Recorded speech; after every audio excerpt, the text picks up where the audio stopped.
I'm tired. I'm going to bed when I get home. Got my orange juice for the day. Come on, Randy, hurry up, please. I want to go home.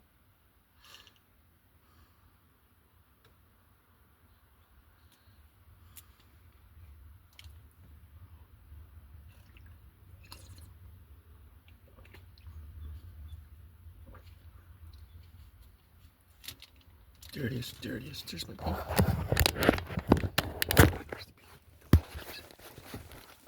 Come on, Z. There it is. There's the bee. There's the bee. There's the bee. Oh, buzzed out the window.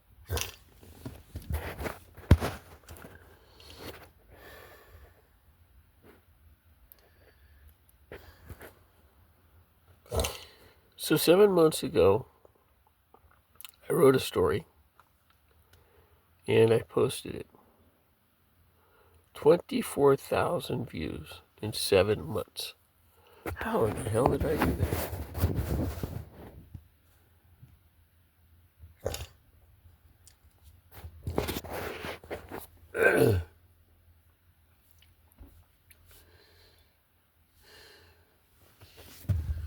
My mom is ready to go to the hospital. We're going to meet her. I could rent a car.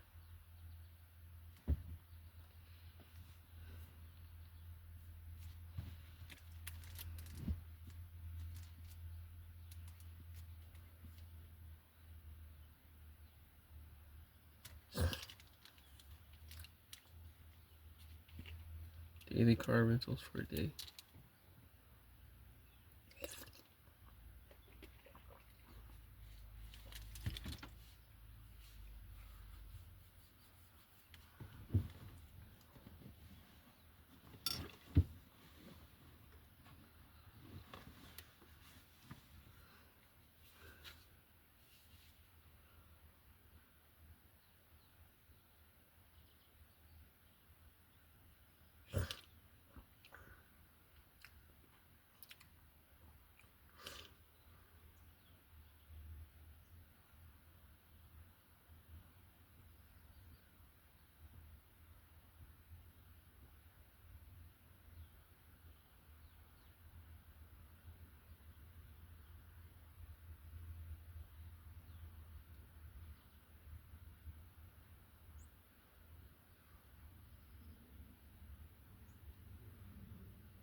Dizzy again.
Chili pepper.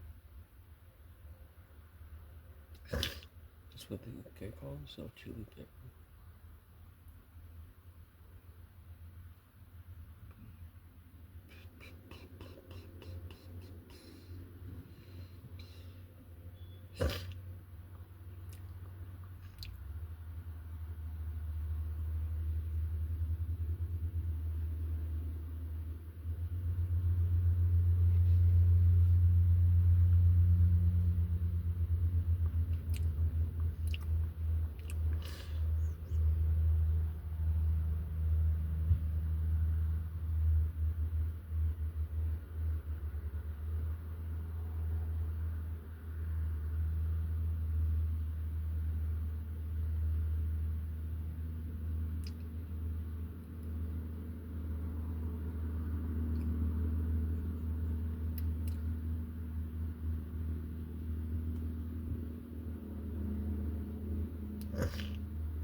Randy, hurry up.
Randy, have a good bed. Come on.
I'm glad I took my towel.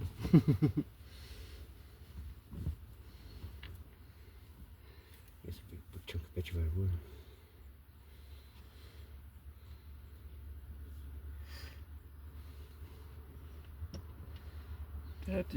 That belongs in a museum. Yeah. That's common. This is petrified wood. Still common. Okay.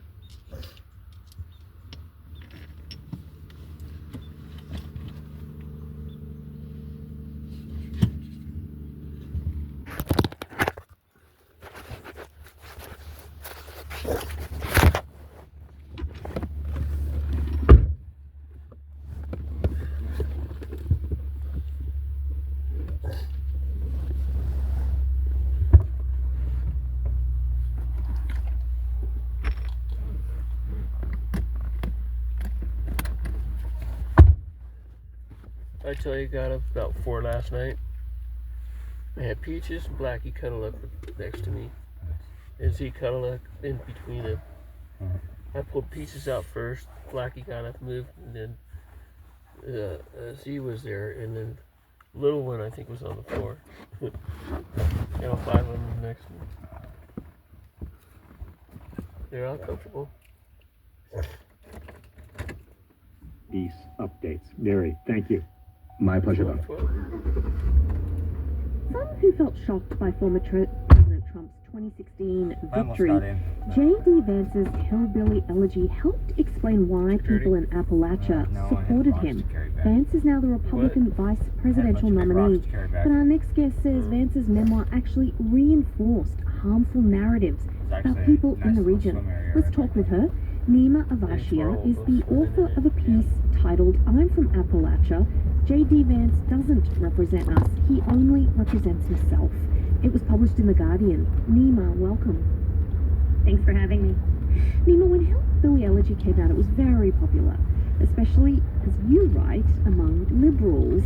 You heard from some of them knowing that you were from this place where the book is set, and people told you that they now understood where you came from. How did you respond? I really struggled with that characterization because when I read Hillbilly Elegy, I didn't see myself reflected in it. And I don't need to. Vance's memoir is his story, but what I struggled with is that he often went from telling his individual story to painting Appalachia with a very broad brush, and to sort of ascribing a culture of poverty narrative to the people of Appalachia. And that narrative didn't align with my experience. It didn't align with the experience of growing up as a child of immigrants in Appalachia, and it also didn't reflect the community that I grew up with white Appalachians who were full of love and care and taught me everything I know about how to be in community with people. The deficit narrative that he was describing to people at home was one that I didn't buy.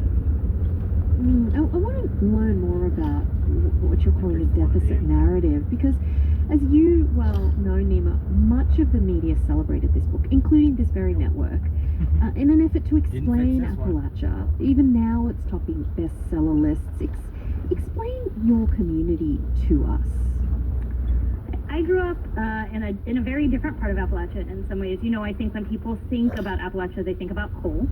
But Appalachia is also home to, or was home to, a really significant chemical industry, both in the area where I grew up in southern West Virginia and also in eastern Tennessee. Major chemical plants were in those areas, and the people who worked at those plants were the people in my community. And because of that, there's actually a significant Indian immigration to that part of Appalachia, because a lot of people came to work either as chemists or researchers or engineers in the area. But also, a lot of the people in my community who were white Appalachians were sometimes the children or grandchildren of miners, but had moved into work in the chemical industry because it was a safer, presumably safer and steadier source of income. And so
J.D. Vance is one person who represents Appalachia. There are others. What does your community need out of its elected representatives? I think we need representatives who are actually responding to the very pressing issues that Appalachia faces. You know, so many of the issues in our nation, they're not theoretical in Appalachia, they are coming down incredibly hard. Climate change induced flooding hit eastern Kentucky 2 years ago, and people are still living in their cars and haven't gotten the resources that they need in order to recover. Mass incarceration is a massive issue in our country, and Central Appalachia is the heart of global mass incarceration. More people are incarcerated in that region than anywhere else on earth.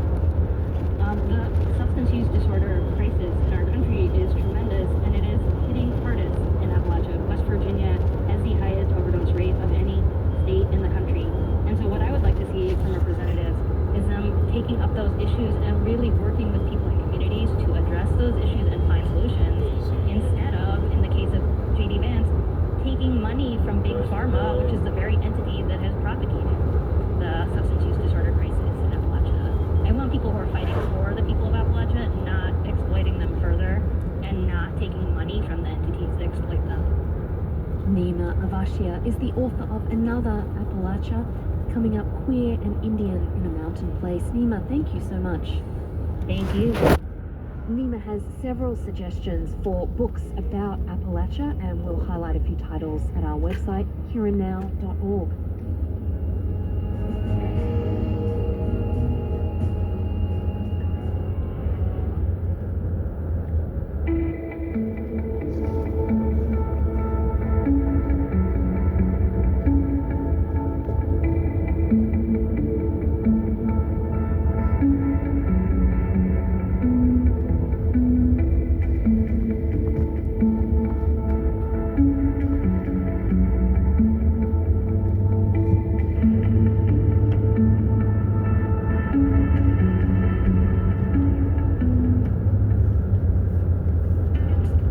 Abercrombie & Fitch ruled the late 90s and early 2000s, positioning itself as clothing for the cool kids and only the cool kids. The brand flamed out 2 decades ago with a series of ill-conceived products like thongs for preteen girls and t-shirts with slogans that derided Asians. But quietly, Abercrombie has been making a comeback. That's on the next Today Explained, from 12:30 to 1 on CPR News and KRCC. Individual donations are CPR's largest source of support. Your first ever donation ensures CPR News can continue to bring you the carefully researched national and Colorado news you rely on through this election season and beyond. Donate at CPR.org. Tonight, President Biden addresses the nation after his decision to step down from his re-election bid and instead support Kamala Harris as the Democratic nominee for president. Listen to his address from the Oval Office tonight at 6 on CPR News or at CPR.org. Funding for Here and Now comes from the listeners of WBUR Boston and BetterHelp, committed to supporting mental health through therapy. Clients are matched with one of 35,000 therapists and can communicate via video, chat, or phone at betterhelp.com/public. It's Here and Now. On Tuesday, Kimberly Cheadle of the U.S. Secret Service tendered her resignation with a letter. Here's the key line. In light of recent events, she is with a heavy heart and made the difficult decision to step down as your director. The recent events, of course, is a reference to the attacks as made by former President Donald Trump at a rally in Pennsylvania.